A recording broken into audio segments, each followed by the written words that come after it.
জল ভরা মেঘ ওই দু চোখে দেখতে আমি পেয়েছি, একলা মনে নির্জনেতে তোমার ছবি এঁকেছি। নাম রেখেছি বনলতা যখন দেখেছি, হয়তো বা সেই ক্ষণেই তোমায় ভালোবেসেছি।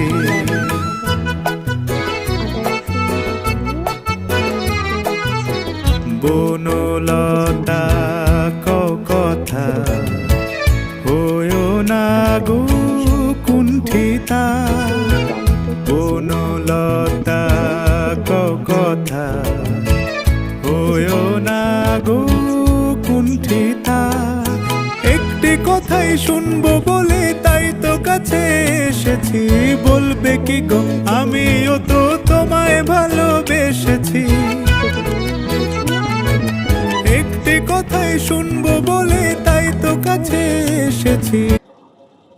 এছাড়াও আগে থেকে জিরা বাটা ছিল, তাই আর আমি নতুন করে করিনি। তারপর আমি আগে থেকে ম্যারিনেট করে রাখা মাংসের পিসগুলো হালকা আছে ভেজে নেব। সেই সাথে সাথে আমি পটেটো অ্যাড করেছি এখানে। মাংসের পিসগুলো ফ্রাই হয়ে গেলে আমি পটেটোগুলো ফ্রাই করে নেব হালকা আছে। মাংসের সাথে আলু দেওয়ার একটাই রিজন, আমার ফ্যামিলির প্রত্যেকটা মেম্বার আলু খুব পছন্দ করে।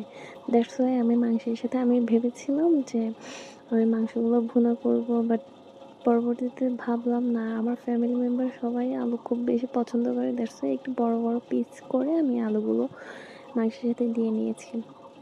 তাই আমি আগে থেকে হালকা একটু ভেজে নিয়েছি যাতে মশলাগুলো ভালো করে ভিতরে যায়। তারপর মাংস আর পটেটোগুলো ফ্রাই হয়ে গেলে সেই বেঁচে যাওয়া তেলে আমি কিছু পেঁয়াজ কুচি দিয়ে দেব, এবং সেই সাথে সাথে আগে থেকে আমার থেতো করে রাখা মশলাগুলো আমি একে একে দিয়ে দিব।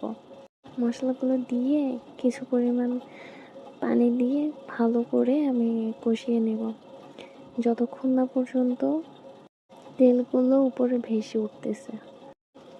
সেই সাথে সাথে আমি কিছু পরিমাণ মতো লবণ এবং হলুদ গুঁড়া মরিচ গুঁড়া অ্যাড করব এবং মুরগির মশলা গুঁড়ো দিয়ে ভালো মতো কষিয়ে নেব 10-15 মিনিট।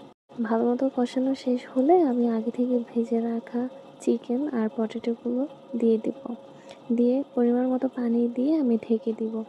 যতক্ষণ না পর্যন্ত ওয়েল কুকড হচ্ছে ততক্ষণ পর্যন্ত আমি ঢেকে রাখবো। এরপর প্রায় 10-15 মিনিট পরেই আমি ঢাকনা উঠিয়ে দেখি আমার মাংস একেবারে সফট হয়ে গিয়েছে। দেন আমি চুলা থেকে নামিয়ে নিয়েছি। এই তো ব্যাস হয়ে গেল আমার চিকেন ভুনা। সবার অনেক বেশি ভালো লেগেছে। ধন্যবাদ, ভালো থাকবেন সবাই।